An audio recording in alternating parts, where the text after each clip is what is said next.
Welcome back, everybody, to the Renaissance Humanism podcast. I'm your host, Jonathan Riley. In today's episode, I'll be discussing geopolitics and Russia's four seas problem. Russia and its long history have always had a massive problem of access to warm water ports and the greater Atlantic and Pacific Oceans, but historically, pretty much all of Russia's history has been contained in the Baltic and Black Seas. The reason for this is that for the Russian fleet to access the world's oceans and its shipping, its military fleets will need to pass through multiple hostile countries to access the world's oceans. Though to be fair, that's also kind of Russia's fault as well. This significant geopolitical weakness for Russia is one of the reasons that prevented Russia from being a truly global power. It also can be argued that the height of Russia's power during the Cold War period from 1945 to 1989, it was actually not a global hegemon equal to the United States of America. Rather, the Soviet Union was a regional power in the Eurasian continent.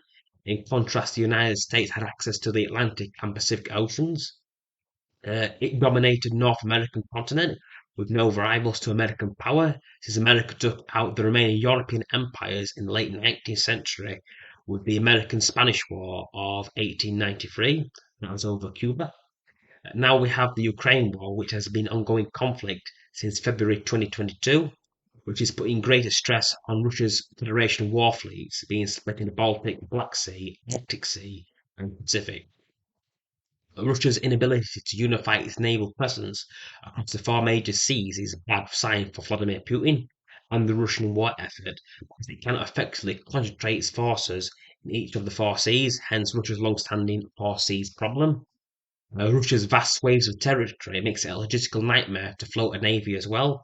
Between conflicts in the Black Sea and strategic loss of the Baltic Sea, with Sweden and Finland joining North Atlantic Treaty Organisation, Russia's logistical nightmare is only going to get worse. With Russia's economic development upon maritime shipment, finding a solution should be a top priority. However, any real naval protection diverting resources from the Black Sea would be disastrous for the Russians' war effort. No matter what the Russians make of this, limited maritime power will have a substantial economic impact for Russia in the foreseeable future. Thank you for this episode. I hope you found it enjoyable and informative. Please subscribe and peace out.